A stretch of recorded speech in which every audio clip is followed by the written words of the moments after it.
அரச மொழிகள் வார நிறைவு நிகழ்வில் கலந்து கொண்ட போதே பிரதமர் இதனை தெரிவித்தார். நீதி மற்றும் தேசிய ஒருமைப்பாடு அமைச்சு இதனை ஏற்பாடு செய்தது. சகல பிரஜைகளுக்கும் தேவையான சேவையை தமது தாய்மொழியில் பெற்றுக்கொள்ளக்கூடிய வகையில் எமது நாட்டில் தேசிய மொழிக் கொள்கை நடைமுறைப்படுத்தப்பட வேண்டும் என்பதே எமது அரசாங்கத்தின் நிலைப்பாடாகும். இந்த கொள்கை மற்றும் சட்டங்கள் பல வருடங்களாக உள்ளன. இவை புதிதல்ல. ஆனால் இன்றும் அவற்றை சரியாக அமுல்படுத்த எங்களால் முடியாமல் போயுள்ளது.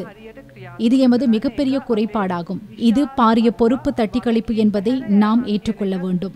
மொழி உரிமை சகல மக்களுக்கும் கிடைக்க வேண்டும் என்பதை நாம் ஆணித்தரமாக நம்புகின்றோம். கடந்த பல வருடங்களாக நாம் அனைவரும் அனுபவித்த வேதனைக்குரிய மோதல்களில் காயமடைந்த எமது இதயத்தை குணமாக்கி நாம் ஒவ்வொருவருக்கும் இடையில் நல்லிணக்கத்தை ஏற்படுத்துவதில் மொழிக்கு மிகப்பெரிய பொறுப்பை ஈடு செய்ய முடியும். ஒவ்வொருவரது இதயத்தையும் இணைக்கும் பாலமாக மொழி காணப்படுகின்றது.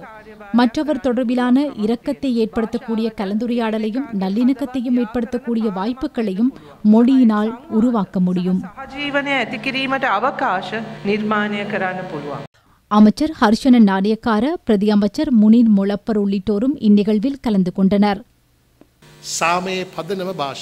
சமாதானத்தின் அடிப்படை மொழியாகும். சமநிலை இல்லாத காலம் தாழ்த்தப்பட்ட சமாதானம் ஒன்று இருக்காது. நீதி மற்றும் தேசிய ஒருமைப்பாடு அமைச்சர் என்ற வகையில் என்னால் நேரடியாக இதனை கூற முடியும்.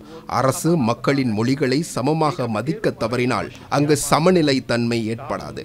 அதனை நாம் புரிந்து கொண்டு தேவையான நடவடிக்கைகளை மேற்கொண்டு வருகிறோம். 13வது திருத்தம் மற்றும் அரச மொழி ஆணைக்குழு சட்டம் ஆகியவற்றினூடாக வலுவான சட்ட ரீதியிலான அடிப்படைகளை உருவாக்கியுள்ளோம்.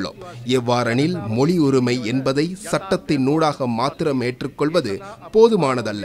காகிதத்தில் மாத்திரமுள்ள உரிமைகள் மக்களின் வாழ்க்கையில் யதார்த்தமாக வேண்டும். அதற்காக நாம் பிரதானமாக தற்பொழுது சகல அரச நிறுவனங்களின் ஊடாக இரு அரச மொழிகளிலும் மக்கள் தமது நடவடிக்கைகளை முன்னெடுப்பதற்கான ஆரம்பத்தை உறுதிப்படுத்தி வருகிறோம்.